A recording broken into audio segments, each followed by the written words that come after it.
The Tao of Self-Confidence, episode 488. Welcome to the Tao of Self-Confidence, where I share stories of amazing women who have discovered their inner journey to self-confidence. Visit our website at thetaoofselfconfidence.com. Your inner journey to self-confidence awaits. Well, hello friend. Welcome to the Tao of Self-Confidence, where I share stories of amazing women who have discovered their inner journey to self-confidence. I'm your host today, Sheena Yap-Chan, and today I have a phenomenal lady on the show today. She is a celebrity matchmaker, an online dating expert, and also a TV host for Mom vs. Matchmaker on Mixed TV. And I'm just really excited to have her on and share her story with us today. So without further ado, I'm going to introduce you to Carmelia Ray. Carmelia, how are you today? Maybe you can fill in a little bit more about yourself to our listeners. Hi, Sheena. Well, I think you did a great job. I'm actually just celebrated 25 years working in the dating industry. I started as a matchmaker or working in a call center for a matchmaking company in 1992. This was before Match.com, before Facebook and social media. So I definitely have seen a lot of change and consistency in the dating landscape. I do a television show, Mom vs. Matchmaker, where I compete against moms to find a better match than a mom for their child. So that's a lot of fun. And in my day-to-day, I really help singles and support them in their journey to finding love. Awesome. Well, thanks for sharing that. And Carmelia, what's your cultural background? I am Filipino Canadian. I was born in the Philippines. Awesome. Well, thanks for sharing that. And what'd be your favorite self-confidence quote? Oh man, my favorite self-confidence quote. I see a lot of memes. Nothing that comes top of mind, but I think when I think of it, a woman's confidence. The best thing a woman can wear is her smile. Or the best accessory a woman can wear is her confidence or her smile. So I think even by the action of just smiling puts you in a better mood, no matter what. Awesome. Well, thanks for sharing that. And, I truly believe, just the simple action of smiling can really change a person's mood. It can change your own moods. I mean, I know they've done studies saying how it can just turn something like, having a bad day into a really good day. So I really like that quote that you mentioned. And in your own words, how do you define self-confidence? Self-confidence is something that where a person feels, I'm going to use a lot of different words here. They feel unstoppable. They feel secure. They feel appreciated. They feel loved. And self-confidence means you don't require anybody else to feel that way. That's just how you feel about yourself. It's about being proud of who you are, acknowledging, who you are, full of flaws and faults as well as full of possibility. A lot of people who lack self-confidence and fill themselves with doubt, the language or stories they tell themselves all ring around what they're not doing, what they don't have, how they could be better, or they live in comparison. Self-confidence is about taking everyone out of the equation and acknowledging yourself for being a great person, for being alive, for being somebody that has capacity and capabilities to be a person of love. You can change that in an instant. Thanks for sharing that great definition. And I always believe, it starts with you. And when you learn to let go of what other people think of you, I mean, that's when, like you mentioned, being unstoppable and secure and appreciative. So great definition. And what was your life like before your discovery of self-confidence?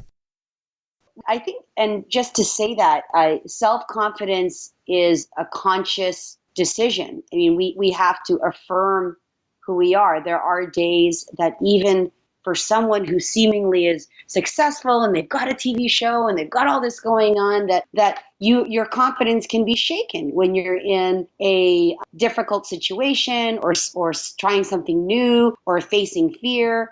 So my path to self-confidence had to do with probably a big failure. I was married once before. I went through a divorce. Anybody of your listeners who might have been through a breakup, you don't have to have had a marriage, but if you've ever been in a breakup or something didn't work out, it's always a time where you think, hey, what did I do wrong? It's very easy to point the finger at your partner or at yourself and list all the things that you could have done better. So I had to learn how to appreciate the things that were great about me and just keep in that conversation, to focus on my strengths and not on the weaknesses.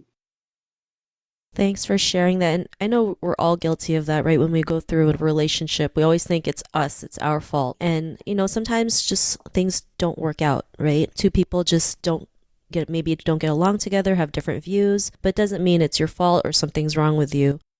And you could also be guilty of blaming the other person. And it's the same when you're stuck in that mindset of blame or looking for problems or creating this story about what's wrong. You're just stuck in that. The more you can live into who you want to be and who you claim yourself to be, the better you will be, and sooner than you know it, you'll actually be living in that experience. It's kind of like that old phrase, "Fake it till you make it." And there is certainly a lot of truth in that. Yeah, I totally agree. So thanks for sharing that. And, what was that point in your life when you realized, you can be the person that you are today, be that confident person and go out and, do the things that you want? What was that aha moment? I think a lot of my aha moments come from my children. As a mother, when you find your passion, okay? So when you have kids, there's this sense of, oh man, I have responsibility. I have to take care of these, beings.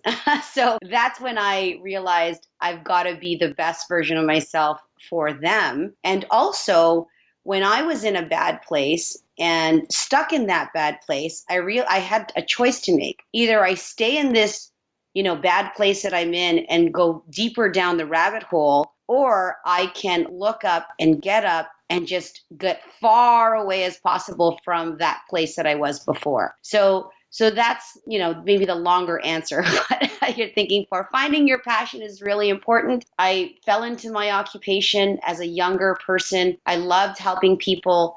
I discovered it was a gift. I loved talking about relationships. I loved being a person that could help someone out of a dating challenge. And so that in itself as well, the act and practice of helping others was really a place where I found confidence. Thanks for sharing that. And, I love how you mentioned that, if you were in a bad situation, you had to make a choice either to go down further to the rabbit hole or come out of it. And, I think people forget that, right? Sometimes we get so stuck that we forget that we can change our decisions in an instant if we allow it. And I'm glad you were able to come out of that. And, because of that, what's your life been like now? Well, life has been about realizing how short time is. Like every day, I'm a really empathetic person, so I am instantly and highly intuitive, emotional. So when bad things happen, I feel affected by that, and so I want to create peace in the world. I want to make a difference for others. So that's kind of where I stand by. If something is happening that shouldn't be happening, I instantly try to create a solution. Instead, it's being in action. The more you talk, like talking is one thing, but you need to back your talk with action. I mean, saying I'm going to do this is one thing, and then doing it is another. I have certain areas in my life where I struggle. Like everybody has a resolution to eat well or to exercise. So if I'm being authentic, I would say my struggle is probably going to the gym as much when I want to go to the gym, and I'll pick up a phone call and I'll help someone, but sometimes I struggle with just getting to the gym. So everyone has their own kind of demons to slay. So really try to focus on, being in action to solve the weaknesses, or else just getting better. Every day it's a progression. It's not, getting to that goal overnight. And it's also being patient with yourself and being accountable. Thanks for sharing that. I love how you said progression, right? Because a lot of us, we strive for perfection, not realizing it's impossible, right? But the more we progress, the better we become and the more confident we are in whatever we want to do. So I really love, those points that you mentioned. And, to the woman who's listening to your episode, she may be in her own journey of self-confidence. What would be that one tip you would give to her? Oh man, being more confident is really about a constant and continuing acknowledgement of your strengths and who you are. And for some people who think to themselves, I don't have strengths, I don't have anything to acknowledge. I don't have anything to offer. What you can do is to set that goal and just to make the intention. Making the statement, I am a powerful person. I am a kind person. I am a loving person. And then living into those also create the life and vision for yourself. Any successful person that you've talked to that has come from, total despair, they had nothing, and then they talk about their journey. They were very, very, they knew exactly where they wanted to be long before they got there. They just had their mind focused on who they were becoming, what they wanted to be. So if you're not feeling attractive, if you're feeling out of shape, if you're feeling like you're worthless for whatever the reason, being more confident starts with stop comparing yourself, writing down who you want to be, and then doing everything you can to live into that intention.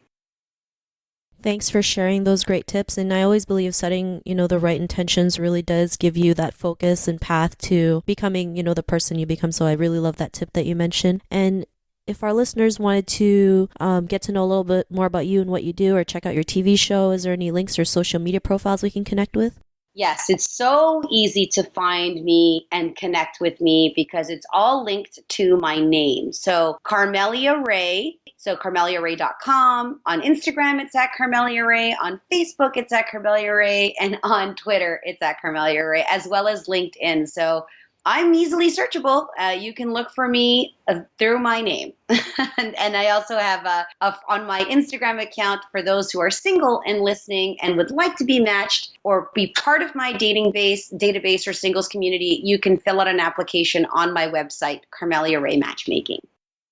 Thanks for sharing that. And to our listeners, if you want to connect with Carmelia, you can also head on over to thetowofselfconfidence.com. Her show notes will pop up along with everything else we talked about. And I really just want to thank Carmelia today for sharing her story and tips with us on self-confidence. So thank you so much. Thank you for having me. I love sharing that, and I can't wait to hear the podcast. Not a problem. It was really great having you on the show. And to our listeners, be on the lookout for another new episode of another amazing woman's journey to self-confidence.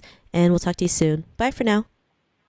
Thank you for tuning in to another amazing episode of The Tao of Self-Confidence.